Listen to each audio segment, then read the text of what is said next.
Assalamualaikum warahmatullahi wabarakatuh. Perkenalkan, nama saya Dinda Filatriani, nomor BP 2011-03-2010 dari kelas 3 PIR, akan menjelaskan tentang definitive estimate. Yang pertama, masuk pada bagian definitive estimate, dapat dilihat pada slide berikut ini.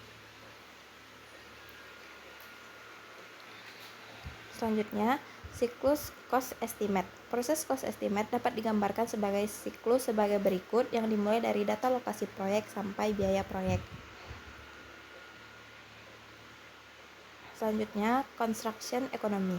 Yang dimaksud dengan construction economy adalah upaya-upaya yang dilakukan baik dalam proses prakonstruksi maupun proses konstruksi dengan tujuan untuk menekan biaya konstruksi, termasuk juga untuk menekan kemungkinan terjadinya pembengkakan biaya. Ada dua versi tentang biaya konstruksi, yaitu yang pertama versi pemilik bangunan atau owner, yang kedua versi pelaksana bangunan atau kontraktor. Selanjutnya yaitu versi construction economy. Yang pertama versi owner, meliputi desain sederhana atau fungsi, kurangi struktur dengan desain khusus, struktur beton tipikal, info yang lengkap untuk fondasi, menggunakan material lokal, spek yang jelas dengan standar yang dikenal, adakan pre-bid meeting, kurangi change order, dan tugaskan pengawas yang berpengalaman. Yang kedua, versi kontraktor, meliputi pelajari dokumen tender dan lokasi proyek dengan seksama. Gunakan alat yang efisiensinya tinggi, tetapkan C-method yang tepat, tingkatkan produktivitas kerja, gunakan alat komunikasi yang baik, gunakan subkom yang ahli, adakan rapat secara rutin, terapkan construction safety, dan jaga hubungan baik dengan masyarakat sekitar. Masuk pada faktor kunci dan asumsi. Cost engineer yang profesional dalam membuat cost estimate mengenal dua hal penting, yaitu asumsi dan faktor kunci yang pasti. Faktor kunci yang pasti adalah construction schedule, construction method, metode estimasi, dan dasar produktivitas tenaga dan alat. Asumsi meliputi inflasi, kenaikan harga, dan risiko lain.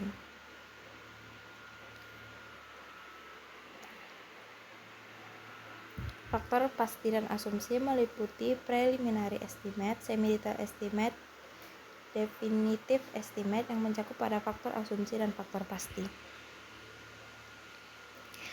Selanjutnya, work breakdown structure. Poin pertama, sebelum menghitung biaya adalah menetapkan susunan rincian pekerjaan berdasar dokumen yang ada. Yang kedua, susunan rincian pekerjaan dirumuskan melalui hierarki dari jenis proyek EBS. Yang ketiga, tiap hierarki dari proyek diuraikan menjadi item-item pekerjaan secara detail, menjadi kegiatan yang dilaksanakan. Yang keempat, seorang cost engineer terkadang mengambil spesialisasi tertentu, seperti struktur, M&E, finishing, dan lain-lain.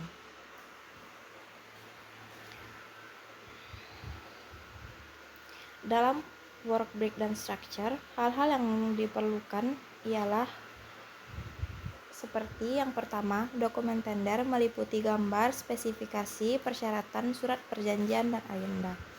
Yang kedua, informasi yang diperoleh dari survei lokasi proyek. Yang ketiga, rencana metode pelaksanaan dan pengalaman dan pengetahuan cost engineer untuk proyek sejenis. Selanjutnya, bagan struktur WBS bangunan gedung. Dapat dilihat pada slide berikut. Lalu lanjut pada WBS kode.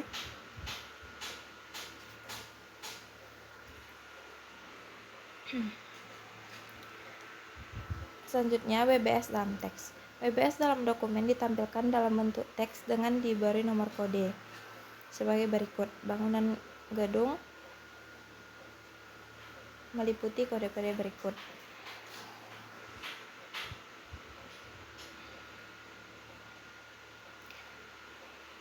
Selanjutnya masuk pada preliminaries. Yang dimaksud prelim adalah berbagai pekerjaan persiapan yang perlu dilakukan. Kegiatan-kegiatan ini umumnya dirumuskan melalui construction method. Biaya prelim masuk dalam kelompok direct cost. Untuk proyek besar, biaya prelim besarnya cukup signifikan.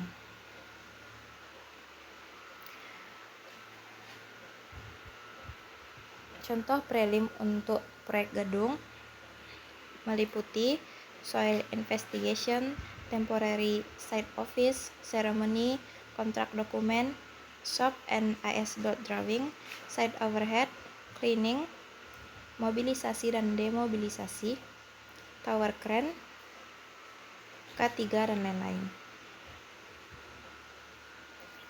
Selanjutnya masuk pada biaya proyek. Biaya proyek terdiri dari dua bagian besar, yaitu direct cost atau biaya langsung dan indirect cost atau biaya tidak langsung. Inti dari biaya proyek adalah direct cost yang jumlahnya dominan mencapai lebih kurang 85%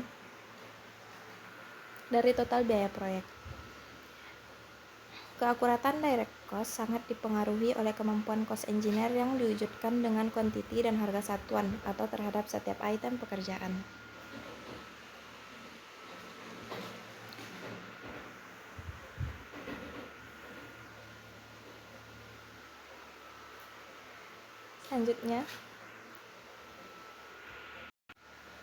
Selanjutnya kuantiti pekerjaan. Kuantiti pekerjaan sangat berpengaruh terhadap kecermatan estimasi biaya proyek. Oleh karena itu, untuk menjamin kecermatan kuantiti diperlukan pemahaman tentang method of measurement, konversi volume pekerjaan tanah.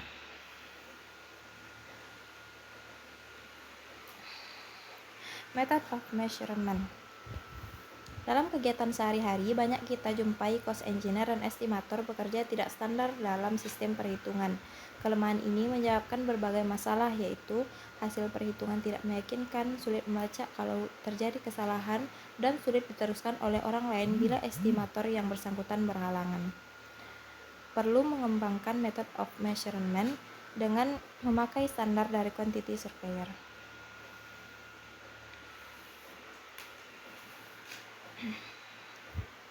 Selanjutnya, standar method of measurement. Dalam metode perhitungan kuantiti, pekerjaan melalui urutan sebagai berikut. Yang pertama, taking off. Kegiatan mengambil ukuran suatu elemen bangunan dari gambar tender dan dimasukkan ke dalam suatu formulir berupa keterangan rinci tentang elemen tersebut. Yang kedua, scoring. Kegiatan menghitung satuan pekerjaan dari ukuran yang telah diambil dalam proses taking off. Yang ketiga, abstracting. Mengumpulkan elemen dengan jumlah kuantiti tiap elemen yang sudah di-squaring untuk direkap. Yang terakhir, billing. Menyiapkan draft BQ tiap item pekerjaan.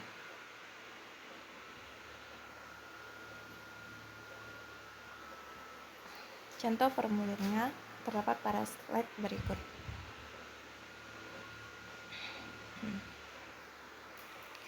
Lalu masuk pada kesepakatan lain. Poin pertama, volume galian dihitung dengan galian tegak. Volume galian A kali B kali L.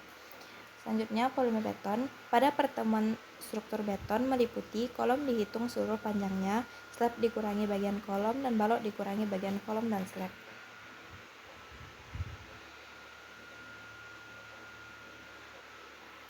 Pada pekerjaan atap dapat dilihat pada slide tersebut. Lalu masuk pada pekerjaan besi beton, yaitu balok A2 lantai 1. Selanjutnya, rekap pekerjaan besi beton.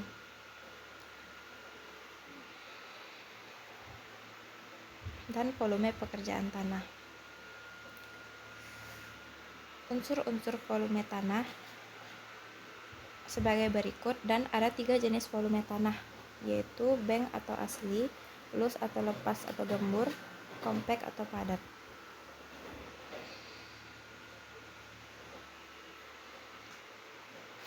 Perubahan volume tanah.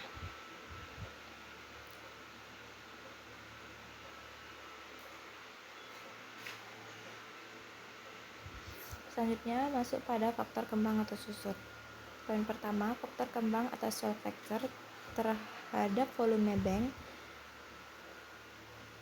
ialah FK sama dengan 1 tambah L per B. Faktor susut atau shrinkage factor terhadap volume bank, Fs sama dengan 1 kurang C per B.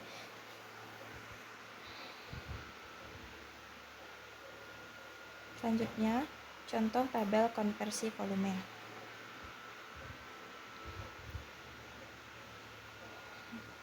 Unit price. Poin pertama, faktor penting yang menentukan biaya setelah quantity adalah unit price. 2. Proses perhitungan biaya meliputi dua aspek, yaitu aspek teknis untuk quantity dan aspek bisnis untuk harga satuan atau unit price. Ada dua hal penting yang perlu diperhitungkan dalam proses penetapan unit price, yaitu ketelitian dalam menghitung dan strategi penetapan unit price.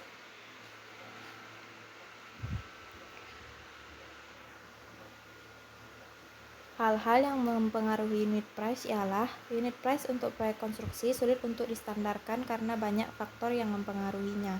Unit price proyek konstruksi dipengaruhi antara lain sebagai berikut, yaitu time schedule proyek, construction method, produktivitas sumber daya atau termasuk waste material, dan harga satuan dasar sumber daya atau spesifikasi.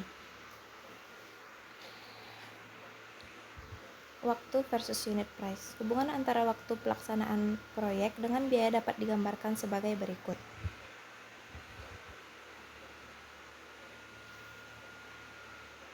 Dan construction method versus unit price. Hubungan antara construction method dengan biaya dapat digambarkan pula sebagai berikut.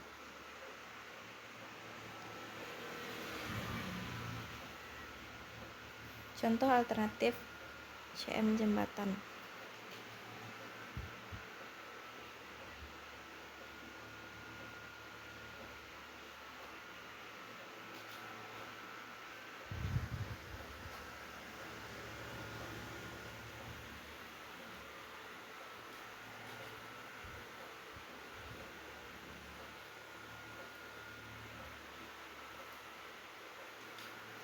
Selanjutnya, produktivitas versus unit price.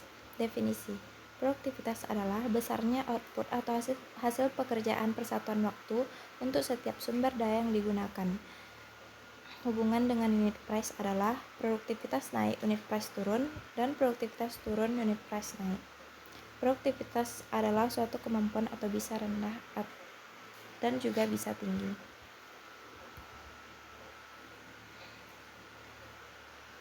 Harga satuan sumber daya. Unit price pekerjaan dalam proyek konstruksi terdiri dari 3 unsur utama, yaitu biaya upah tenaga, biaya material, dan biaya alat. Harga satuan dasar upah material dan alat berpengaruh langsung terhadap unit price. Hal-hal yang mempengaruhi harga satuan dasar sumber daya ialah sumber atau pemasok sumber daya, spesifikasi, dan proses negosiasi dengan pemasok.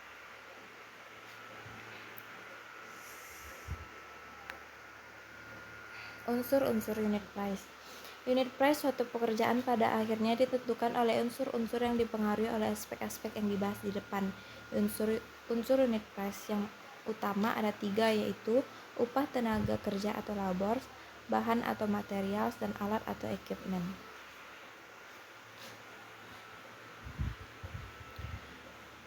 Unsur upah tenaga kerja meliputi setiap macam pekerjaan perlu melibatkan beberapa jenis pekerja atau mandor, tukang, dan pekerja. Produktivitas kelompok pekerja tersebut ditujukan dengan faktor angka dari masing-masing jenis pekerja untuk tiap satuan pekerjaan. Saat ini, profesi pekerjaan bangunan telah maju, tersedia informasi harga upah di pasar atau kualitas pekerja. Unsur biaya material. Poin pertama, setiap macam pekerjaan memerlukan jenis material tertentu seperti semen, pasir, batu pecah, dan lain-lain. Banyaknya kebutuhan material tiap satuan pekerjaan untuk tiap jenis material ditentukan dari kuantiti terpasang plus waste. Kuantiti terpasang tidak dapat dikendalikan, tetapi waste harus dikendalikan. Waste material. Ada 2 jenis waste material, yaitu waste material tunggal dan waste material campuran. Penyebab waste antara lain ialah reject, kerusakan, kehilangan atau termasuk volume fiktif, dan pemborosan pemakaian di lapangan. Unsur biaya alat. Yang pertama, banyak jenis pekerjaan yang dalam prosesnya memerlukan penggunaan peralatan. Yang kedua, konsep biaya alat sebagai bagian dari pekerjaan adalah biaya depresiasi atau penyusutan alat, biaya operasi atau BBM, oli pelumas operator, dan biaya perbaikan atau spare part mekanik. Yang ketiga, biaya depresiasi adalah sebanding dengan waktu atau seperti biaya tetap, tidak dapat dikendalikan, yang lainnya harus dikendalikan.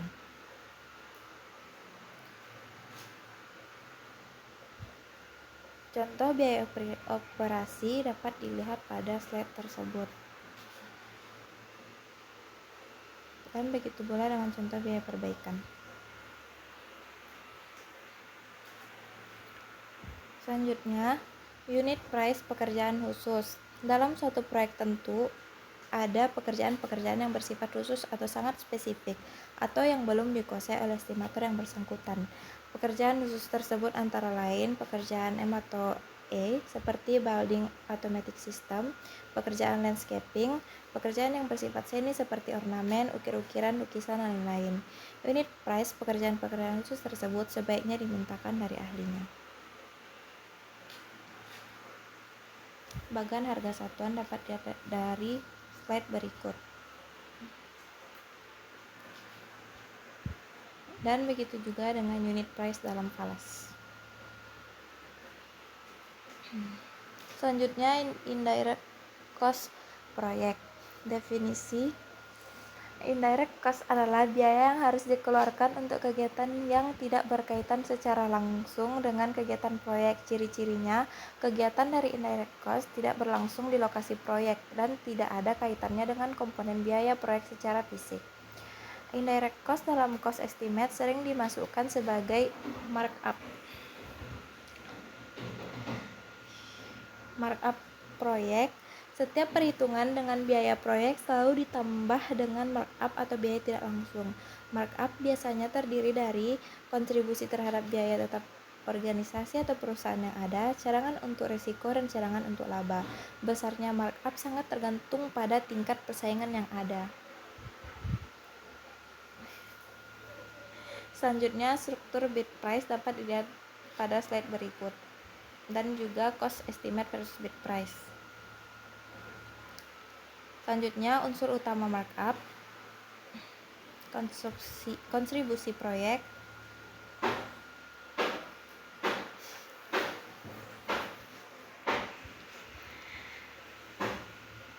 dapat dilihat pada slide berikut. Sekian yang dapat saya sampaikan. Sebelumnya saya ucapkan terima kasih. Wassalamualaikum warahmatullahi wabarakatuh.